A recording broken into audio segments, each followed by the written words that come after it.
aile büyüğümüz bir konu yüzünden cezaevine girdi. Hayatında dayandığın en güçlü insan bir gün birileri tarafından alındı ve yalnız kaldın. Hayatımda görmediğim, yaşamadığım bir çaresizlik duygusuydu bu. Bırakırsam eğer kaybedeceğimi biliyordum. Çünkü ben bıraktığımda arkadan tamamlayacak kimse yoktu. Ben bırakırsam babam tamamlar, annem tamamlar, ne bileyim biri tamamlar diye bir şey yoktu. Ben tamamlamalıydım. O yüzden motivasyonum da tamamıyla çaresizlikti. Belki yokluktu. Hayatımın en kötü günü diye adlandırdığım şeyin şu anki beni ben yapacağını bilmiyordum o gün.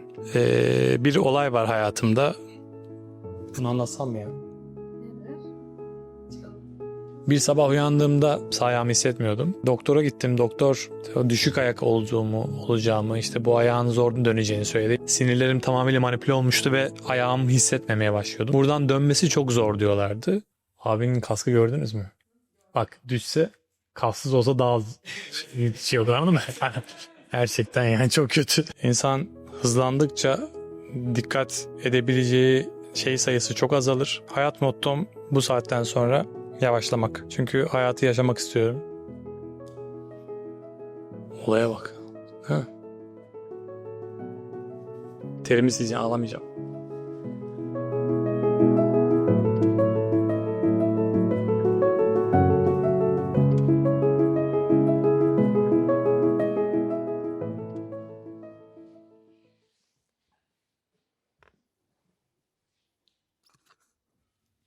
Merhaba, ben Hünkar Kılıç. Bize hikayeni anlatır mısın? Ben 28 Ağustos 1986'da Mersin'de doğdum. 6 yaşına kadar Mersin ve Adana'da yaşadım. Sonra İstanbul'a geldim. Okul hayatım çok parlak değildi. 13-14 yaşında bir spor keşfettim. Kickbox. Çok başarılı olacağımı düşünmüyorlardı. Buna ben de dahilim. Birkaç maç yaptım. Birkaç hoca da buna destek oldular ve işte Türkiye şampiyonu oldum. Uluslararası şampiyon oldum. Sonra işte milli takıma gittim. İşte o sene sıralamada dünyada en iyi 4. sporcu oldum. Avrupa'da en iyi 3. sporcu oldum.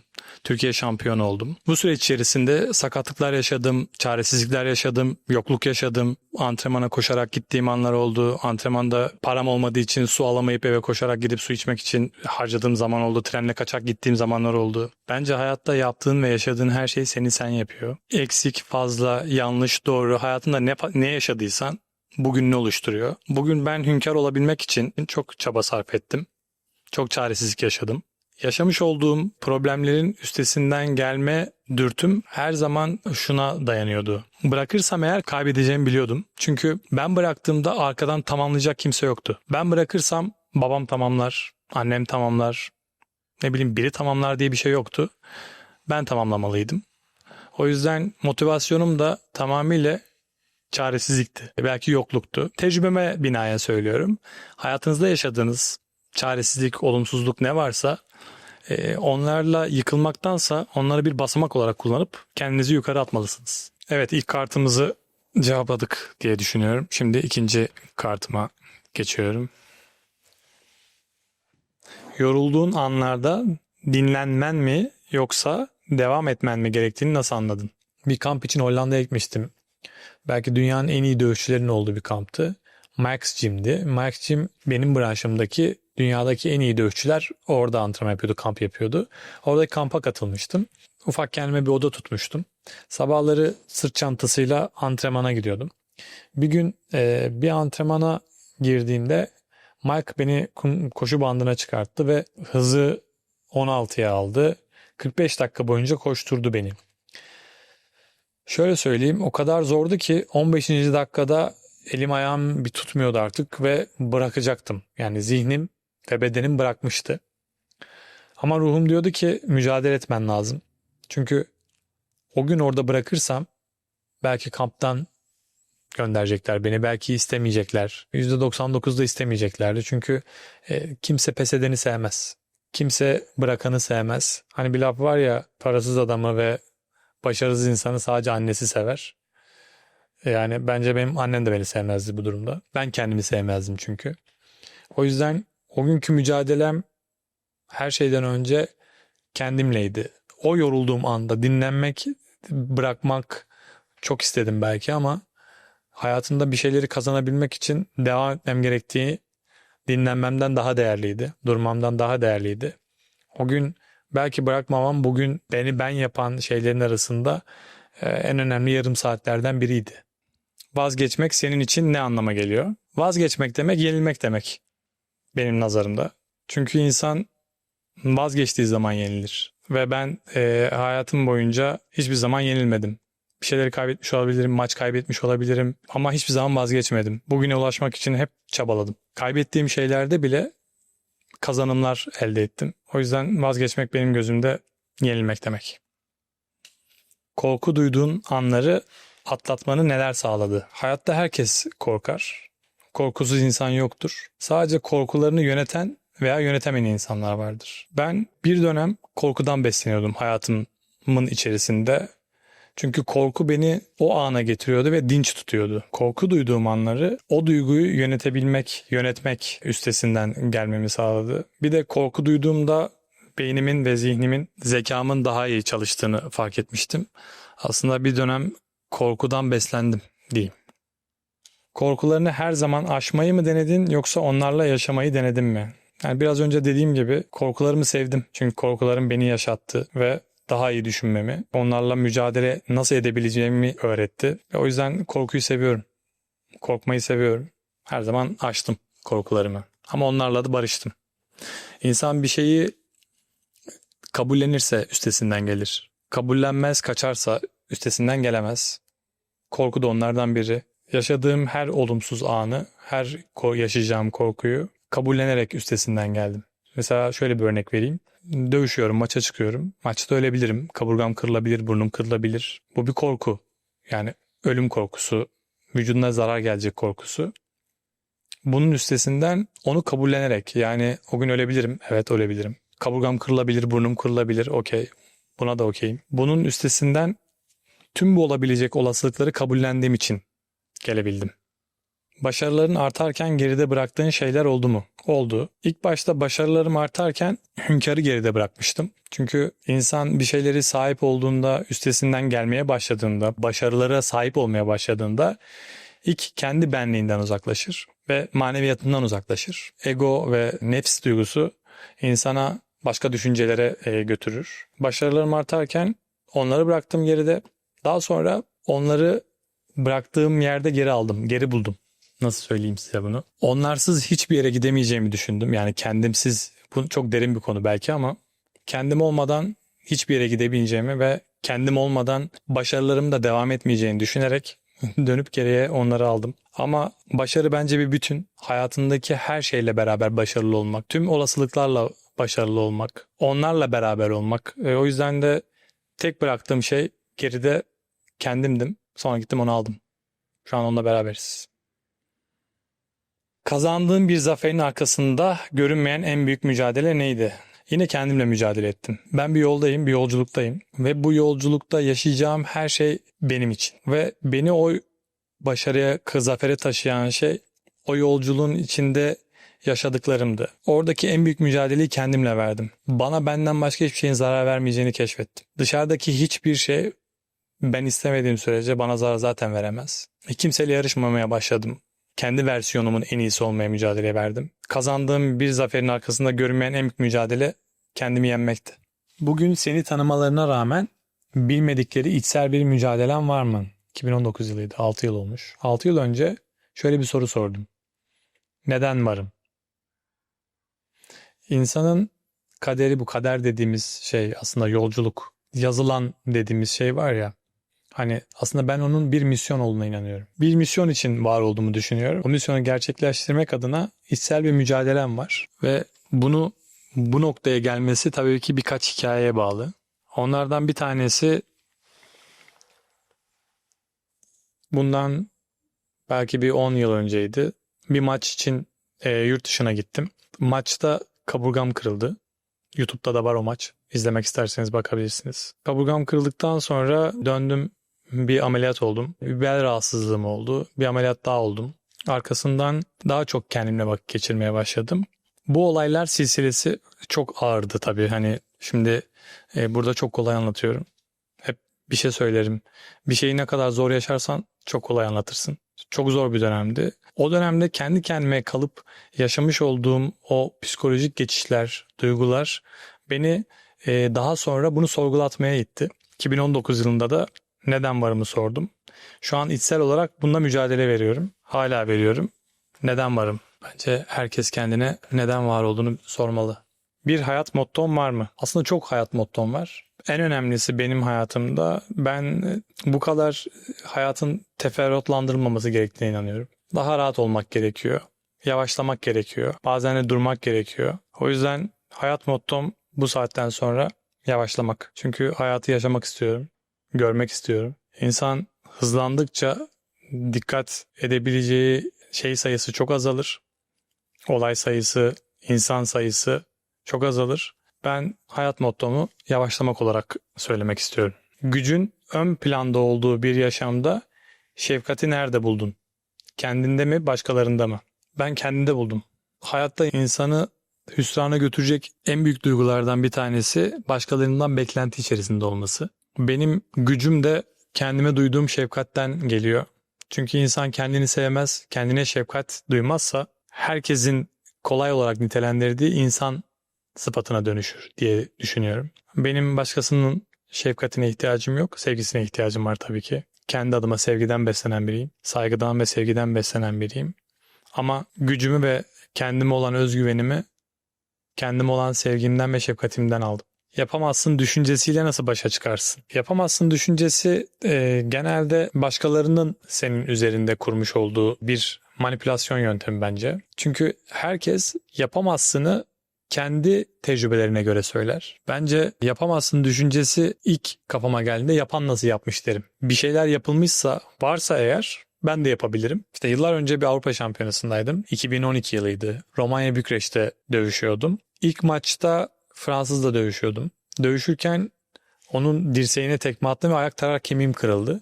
Maçı kazanmak zorundaydım. Dereceye girmek zorundaydım. Para kazanmak zorundaydım. Milli maçtı bu. Devlete ve milletime olan sorumluluğum vardı. Kendime olan sorumluluğum vardı ve beni sevenlere karşı olan bir sorumluluğum da vardı. Kazanmalıydım. Yani bir ayağım kırıldı diye bırakmamalıydım diye düşünüyordum ve nitekim öyle yaptım.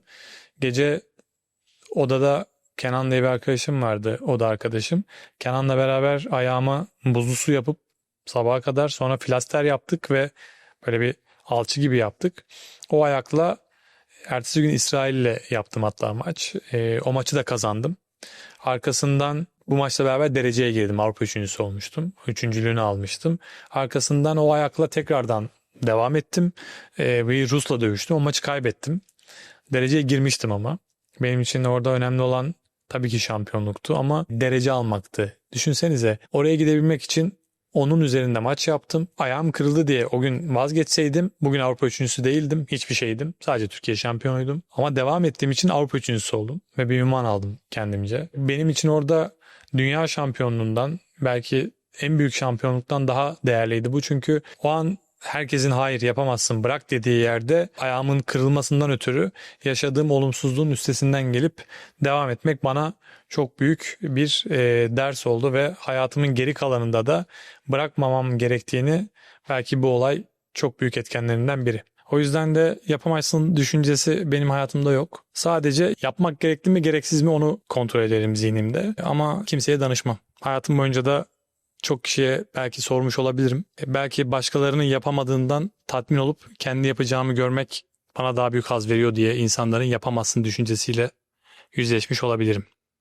Belki o da beni güdüledi. Sana öğretilmemiş ama senin içinde büyüttüğün bir gücün var mı? Şöyle 19 yaşında aile büyüğümüz bir konu yüzünden cezaevine girdi. Suçsuz olduğu tabii ki kanıtlandı ama bu 7,5 senemize mal oldu. Hayatımda görmediğim ve yaşamadığım bir çaresizlik duygusuydu bu. Ve o duyguyla başa çıkabileceğimi bilmeyi kimse bana öğretmedi. Hayatında dayandığın en güçlü insan bir gün birileri tarafından alındı ve yalnız kaldın. Bu dönemde o yalnızlıkla başa çıkmak benim için çok büyük bir sınavdı. Bana yalnızlık gücü öğretilmedi. İçgüdüsel olarak ruhumda böyle bir şeyin olduğunu keşfettim. Ve hayattaki her şeyle, herkesle, Her duyguyla mücadele edebilmek için kendimi güdüledim. Belki bu çok yorucu görünüyor olabilir dışarıdan. Her şeyle mücadele edebilir. Her şeyle çok güçlüyüm demesi yorucu gelebilir. Ben ona şey diyorum. Hayatımda hiçbir şey başıma gelsin istemem. Çok korkarım. Ama oluyorsa da ne yapacağız? Mücadele edeceğiz. Bırakacak halimiz yok. O yüzden içimde büyüttüğüm en büyük güç yalnızlığın gücü. Yalnızlığımdan büyük güç alıyorum. Olaya bak. Ha. Terimi sizce ağlamayacağım. Pes etmeye en yaklaştığın an neydi? Devam etmeni ne sağladı? Pes etmek bana sorgulamayı öğretti. Pes ettim. Hayatımda çok pes ettiğim an var diyeyim. Ya bunu artık istemiyorum, bunu yapmak istemiyorum deyip. Hatta böyle bir maçım da var. Pes ettiğim. Gerçekten deyip bıraktığım maç. Pes ettiğim şeyler benim sorgulamamı sağladı. Ki hangi dürtü bana bunu yaptırıyor? Hangi yaşadığım şey beni bu anda bununla mücadele edemeyeceğimi düşündürdü ve beni durdurdu? Onu tedavi etmemi sağladı. İnsan kendisinin ilk önce tabii ki bir psikologdan destek almak bence çok değerli. Ama bu süreç, bu yolculukta insanın kendisiyle olan mücadelesi ve kendisine olan telkinleri de çok değerli. Çünkü seni senden daha iyi kimse tanımıyor. Ben kendimi tanımaya çalışıyorum. O yüzden de yaşadığım olumsuzluklarla, yaşadığım yanlışlarla da yüzleşmeye çalışıyorum.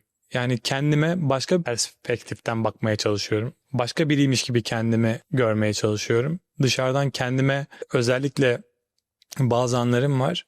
Kendimi çok eleştirdiğim ve kendimle mücadele ettiğim çok an var. O anlar beni hep geliştirdi.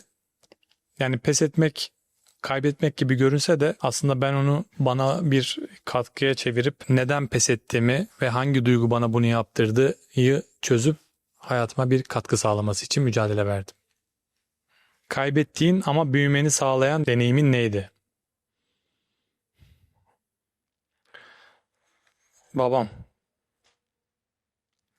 Şöyle,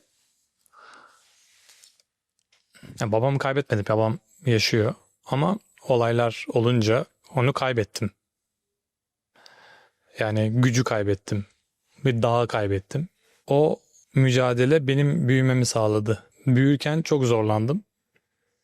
Çünkü büyümek demek aslında bir şeyleri dönüştürmek demek. Hayatımın en kötü günü diye adlandırdığım şeyin şu anki beni ben yapacağını bilmiyordum o gün. Bugün ne kadar kötü dedim, inanamıyorum, Allah'ım, ölüyorum. Ama bugün beni ben yapan duygunun o gün yaşadığım kaybın sebebi olduğunu yeni yeni öğreniyorum. Ve şu anda bir kart çektim. Kozmos çalışıyor. Seni sen yapan değerlerin neler demiş. Yani işte beni ben yapan şeylerin o gün zor günün olduğunu düşünüp arkasına bu kartı çekmem tesadüf değil. Beni ben yapan değerlerim sevdiklerimle var olmak, anda olabilmek, şu anda olabilmek ve şu an buradaysam burayı yaşayabilmek en önemli değerlerimden bir tanesi. Çünkü hayatı yaşamayı seviyorum. Duygularıma ve düşüncelerime çok bağlı bir insanım. Etrafımda çok sevdiğim arkadaşlarım, ailem var. Onlar iyi ki varlar. En büyük değerlerim, sevdiklerim. Kendini en güçlü ve en zayıf hissettiğin anlar neydi? Çok egomun yüksek olduğu bir dönemde, fiziksel olarak çok güçlü olduğum bir dönemde. Uçuyordum. Belki başarılarım çok iyiydi, maneviyatım yoktu ama fiziksel olarak çok güçlü olduğum bir dönemdi. Tek başıma çok yolculuğa çıkarım. Bir gün bir yolculuğa çıktım. Kesin ya dervişti ya bir şeydi. Bir insanla karşılaştım. Tanımadığım biri bu arada. Ve niye söylediğini bilmiyorum. Çünkü tesadüf diye bir şey yoktur. Her şey olması gerektiği gibi olur da inandığım için hayatımda duyduğum her şeyi bana bir şey söylediğini ne inanıyorum. Çünkü hayatın bir dili olduğuna inanıyorum. Bana şunu söyledi. 3 türlü güç vardır. Fiziksel güç, manevi güç ve parasal güç. Manevi gücü olmayan insanların ne fiziğinden ne de parasından tad almadığını söyledi. Maneviyatını güçlendir dedi bana. Konu biraz sorunun dışında bir konu ama benim hayatımda çok önemli yerlerden bir tanesi bu. Maneviyatımı çok güçlendirmeye çalıştım. Bunun için yolculuklar yaptım. Bence maneviyat yerde gördüğüm bir çöpü bile kaldırıp çöpe atmak bir maneviyat. Hayatında gördüğün bir eksikliği, çevrende gördüğün bir eksikliği, bir hatayı, ne bileyim bir yanlışı düzeltmek bir maneviyat. İhtiyacı olan bir şeyi birine gidip ihtiyacı giderebilmek bir maneviyat. Gülümsemek bir maneviyat. Hoş sohbet bir maneviyat. O yüzden de maneviyatını güçlendiren insan çok güçlü insandır. Para bir amaç olmamalı, bir araç olmalı. Hayatımda duyduğum en güzel sözlerden bir tanesi, hayatında her zaman başarıyı hedefle. Başarı arkasından zaten diğerlerini getirir, parayı getirir. O yüzden de para bir amaç olmadı hayatımda. Hep bir araç oldu ve beni tamamlayan, hayatımda bana ait olduğunu hissettiğim tek şeyin sevgi, saygı ve maneviyat olduğunu gördüm ve bunu deneyimledim. O yüzden en güçlü hissettiğim anlardan bir tanesi maneviyatımı güçlendirdiğim ve maneviyatımın gerçekten bana haz verdiği anlardan biriydi ve hiçbir şeyin beni yenemeyeceğini o gün anladım. En zayıf hissettiğim anda maneviyatımın en zayıf olduğu andı. Yani ruhumun benden çok farklı yerlerde olduğu andı. O yüzden ne zaman maneviyatımla ve ruhumla bir araya geldim, o gün en güçlü olduğum andı. Yoksa spesifik bir olayı yok bunun. Zor anlarına bırakacağım bir not olsa bu ne olurdu? Bu yaşadığın zor anlar, seni sen yapacak anlar bu anlar. Onlara sahip çık derdim. Zorluklarına sahip çık. Zorluklarına barış, zorluklarını kabul et. Onlarla doğru şekilde mücadele et derdim. Bu kadar.